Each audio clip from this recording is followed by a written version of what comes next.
Open up the door, it's Dave! Who? Dave! D-A-V-E! Dave? Right, man, Dave. Dave's not here!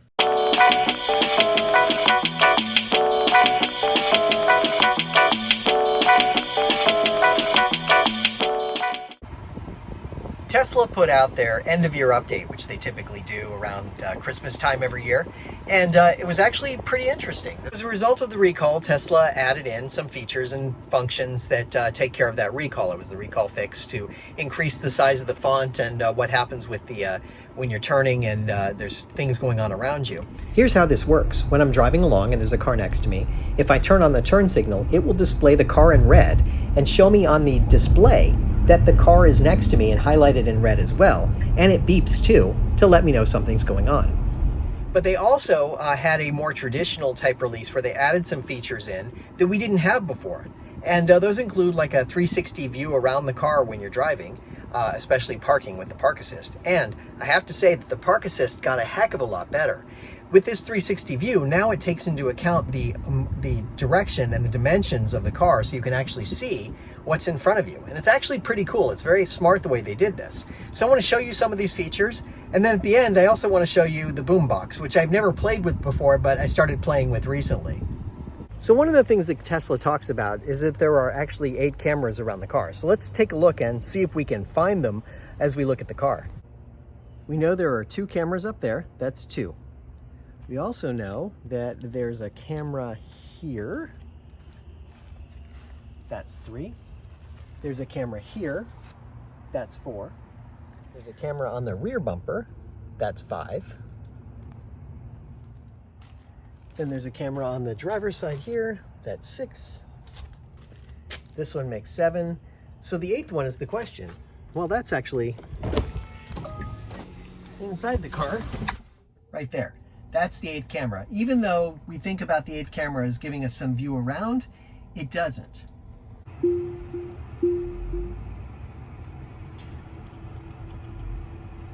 So the thing you get with Park Assist now is this kind of cool view like this, where you have these view around you.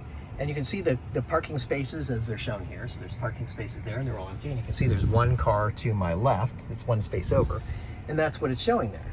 So I have this set up like that, and then it actually shows you what the area in front of you. In this case, I have a tree in front of me, and it's a curb.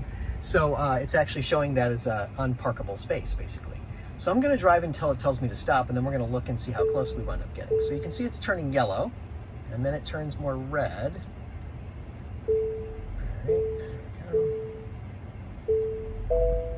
Okay, now it's telling me to stop. There we go, so we stopped. And this is how close it got us to the curb. So it's better than it was. I wouldn't say it's perfect, but it is definitely better. Before, it would have had us park back probably here instead. So now it's getting better because it actually told me to pull up here and stop, which, you know, for a car this size is just fine, because you look at it, we're completely in the space. That's not a problem, right? If you look at it this way, there's no issues there because we're completely in the space. That's perfectly okay. But it's just interesting that it doesn't have you pull up further.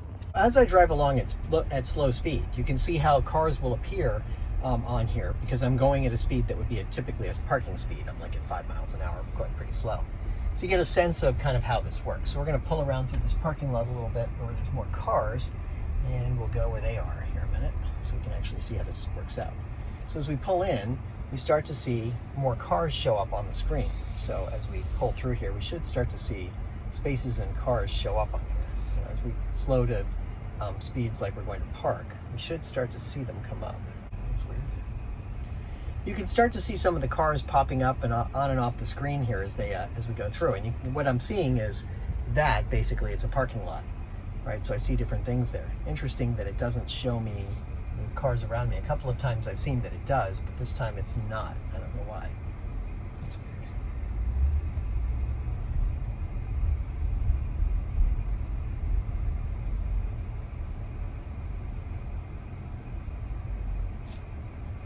This way and go around one time here. There we go. Nope, didn't do it still. Interesting.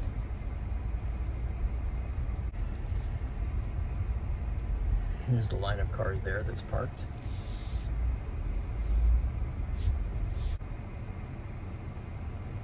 loaded park assist, just like I thought it should. I'm parked right next to a car here. It's telling me the angle I'm at. I'm a little close, but that's okay.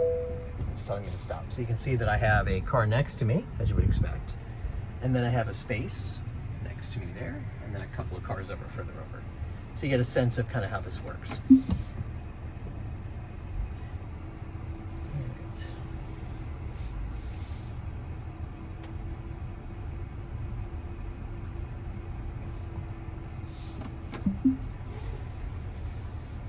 And obviously, there's a little bit of refinement that needs to go on because I did not hit that car that was there. In fact, it was sitting in a space that was a little further away. Now, as far as the app, you can actually use these 8 cameras to see around the car. If you pay for the premium subscription at $9.99 a month, you can use the app to look outside your car. And I don't pay for it, so I'm using Andy Sly's video here just to give you a sense of what it looks like. I highly recommend that you go and subscribe to him. He's got a great content, but I just wanted to show you what it looks like. So you can go around and you can see different angles around your car in a full 360 degrees and the inside, of course. There is a little bit of computer trickery going on here where they take the images and they push them together via software to give you the full view around the car. But it is very clever what they're doing, and it looks pretty slick when you look at it. Maybe I'm a slow adopter and this existed before, I'm not sure, but there's an ability to move around the image. When you turn on the turn signal, it shows you the camera that's on the door, and you can move it around the screen. It gives you a couple of predefined positions that you can put it into. Like I said, this may have been there previously, but I never noticed it, so to me, it's new content. Now let's take a look at the boombox, which allows you to play your audio outside the car.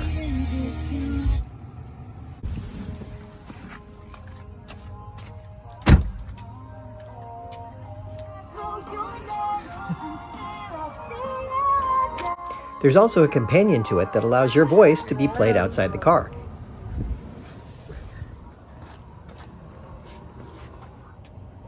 Hey, good looking. We'll be back to pick you up later. My car's talking to me! Ah! And there's the ability to change the lock sound. You can change from the traditional chime to a different sound. There's also the ability to change what the horn sound is. We can change the horn sound. We can go... Goat. Old horn. Watch this.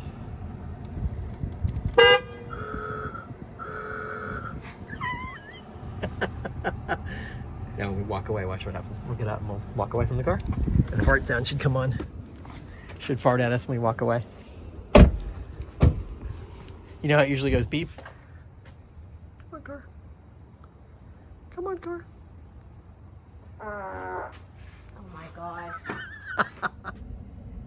Now you may notice also that when you're looking at the list of lock chimes, you don't have to be restricted to just the list that's there. You can put your own custom sound in the car. So just go down the list and look for USB, and you'll select that, and that will be your lock sound. It tells you how to do it. You're just going to put a file on the memory stick that you have in the car and go from there.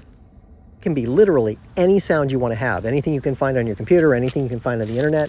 As long as it's a WAV file and it's less than 1 megabyte, no problem.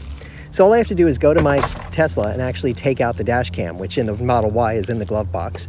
So I just take out the memory stick that's in there and then take it inside, and I'm going to plug it into my computer and just create the file. The file has to be called lock chime with a capital L and capital C .wave and has to be less than 1 megabyte. Otherwise, anything goes.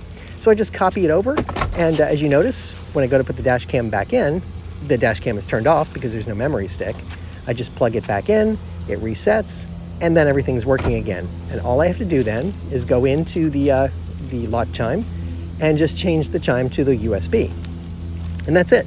Now, I've chosen for this one to have the transporter sound from the original Star Trek series. So you see Scotty there as a representation of that.